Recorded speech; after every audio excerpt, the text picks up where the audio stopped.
The safety of American airspace is currently operating on an unfunded liability. Today, March 22, 2026, the Transportation Security Administration has officially crossed 36 days without a formal budget, creating a systemic risk for every airport in the country. While Senate Democrats attempted an unusual procedural gambit this Saturday to bypass standard rules and force a funding bill, Senate Republicans blocked the motion in a 41-49 party line vote. As a CPA, I track operational continuity. When the entities responsible for national security face a payroll default, the entire economic infrastructure of the country is at risk of a shutdown. As a CPA, I look at internal controls and protocols. The Republican leadership, led by Senator John Thune, dismissed the Democratic proposal as a convoluted attempt to circumvent the Senate Appropriations Committee. From a forensic perspective, the dispute isn't just about if the TSA should be paid, but how the funds are allocated. Republicans argue that sending a spending bill to the Rules Committee, which typically doesn't handle appropriations, is a breach of standard financial oversight.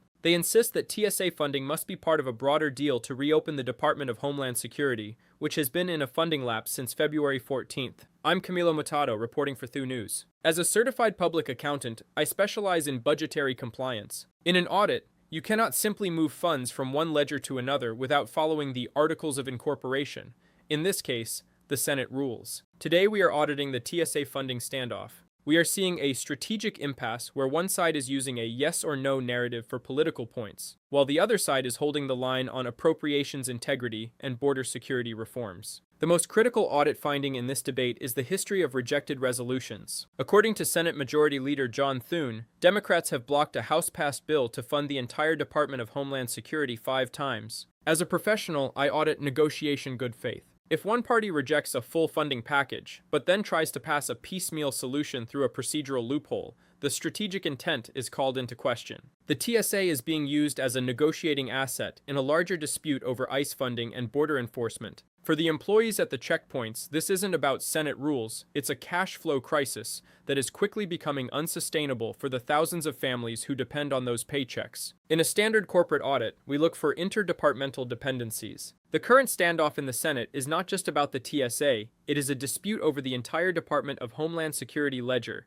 Republicans, led by Senator Thune, insist that TSA funding must be tied to a broader package that includes increased funding for immigration and customs enforcement. Democrats, however, have blocked these full funding bills 5 times, arguing that the ICE funding lacks basic reforms. From a forensic perspective, the TSA has become a collateral asset. By separating TSA from the rest of the DHS budget, Democrats are attempting to isolate the risk, while Republicans are attempting to leverage the priority of airport security to secure the broader border agenda. This is a strategic trade-off where neither side is willing to blink, leaving the accounts payable for 60,000 workers in a state of permanent pending. What is the cost of goods sold for this delay? As the shutdown crosses the 36-day mark, we are seeing a spike in operational friction. Senator Patty Murray noted that airport lines are growing longer across the country as the pressure on unfunded agents increases. As a professional, I audit systemic efficiency. When employees are not paid, morale and retention drop, which directly impacts the throughput of our national transportation hubs. Long security lines aren't just an inconvenience. They are an economic drag on the travel and tourism industry,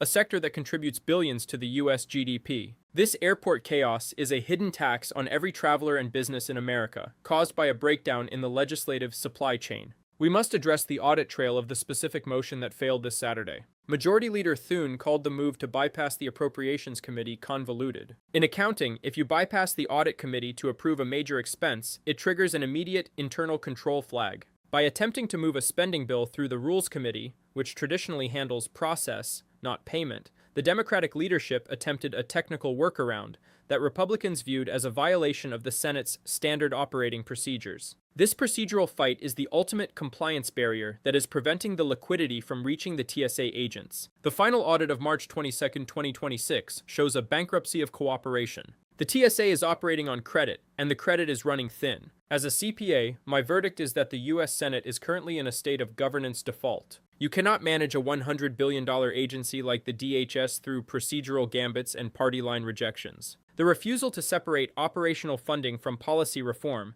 has created a systemic failure that threatens the very infrastructure it was designed to protect. But I want to hear from you. Is it plain wrong to hold up TSA paychecks for border policy, or is it a necessary stand for national security integrity? Can the U.S. afford to let its airport security operate as an unfunded liability for much longer? Let me know in the comments. Your perspective is the only audit that matters when the lines get long and the paychecks stop. I'm Camilo Motato, Certified Public Accountant for Thu News. Subscribe to stay ahead of the numbers behind the headlines. Stay safe.